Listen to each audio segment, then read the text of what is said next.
Strokes. Expected standards. Butterfly. The body position. Butterfly is based on an undulating body movement, with limb pathways adding to and balancing the rise and fall of the head and hips. While undulating, the swimmer maintains a stretched and streamlined position, with a strong central core being led by the head.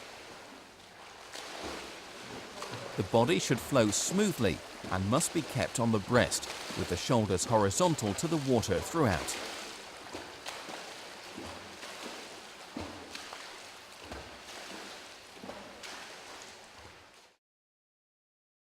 Legs and feet. The leg kick is simultaneous, powerful and rhythmical. The kick predominantly originates at the hip and is kept within the body width. The toes are pointed with the ankles relaxed for in-toeing and the knees bent to take full advantage of the accelerating downbeat. The movement is finished with a powerful whip-like action. The speed, power, depth and knee flexion can vary and will largely depend on the strength and maturity of the swimmer and the distance and pace of the swim.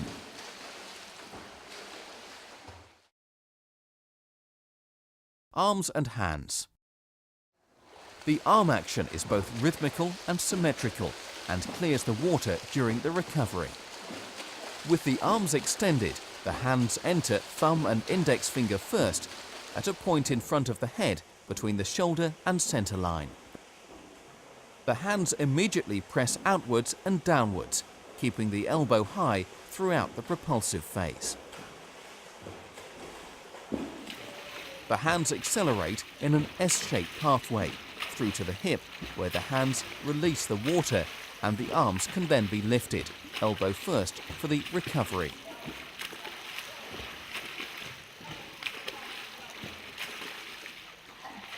The arms are then thrown simultaneously over the water in a manner which suits the swimmer's build and flexibility, using a pathway which prepares for an effective angle of entry.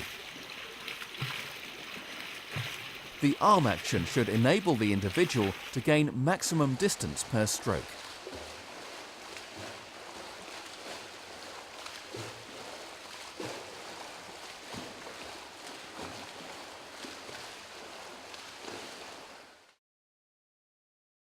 Breathing. It is vital for the swimmer to establish a rhythmical breathing pattern to suit their strength, style and pace. As the hands accelerate towards the hips, the swimmer pushes the chin forwards whilst exhaling explosively. The swimmer inhales quickly as the arms exit and once the chin is clear of the water.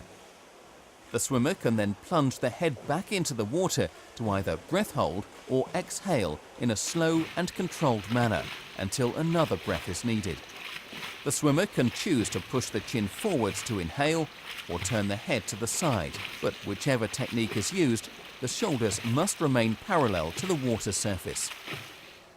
When breathing to the side, the swimmer should turn the head whilst retaining body alignment. As the hand accelerates towards the hip and exits the water, the swimmer exhales explosively. During the early part of the arm's recovery phase, the inhalation should be taken quickly. The swimmer can then return the face to the water to either breath hold or exhale in a slow and controlled manner until another breath is needed. The expectation is that the swimmer is encouraged to breathe every alternate arm cycle. However, a regular breathing pattern of the swimmer's choice is acceptable in order to achieve the relevant outcomes. Timing. When the hands accelerate towards the hips and the head and shoulders are pushed forwards and upwards, the swimmer takes a breath. The legs have to assist the forward momentum with an accelerating downbeat. After the breath has been taken, the head should be plunged back into the water before the arms are passing the shoulder line or at the halfway point in the arm recovery. As the hands take purchase on the water, the legs are again in the downbeat at maximum propulsion, bringing the hips back to the water surface. A steady, constant movement with 2 kicks to each arm cycle is important to retain streamlining and smooth undulation. In simple terms, the timing is kick, pull, kick, recover.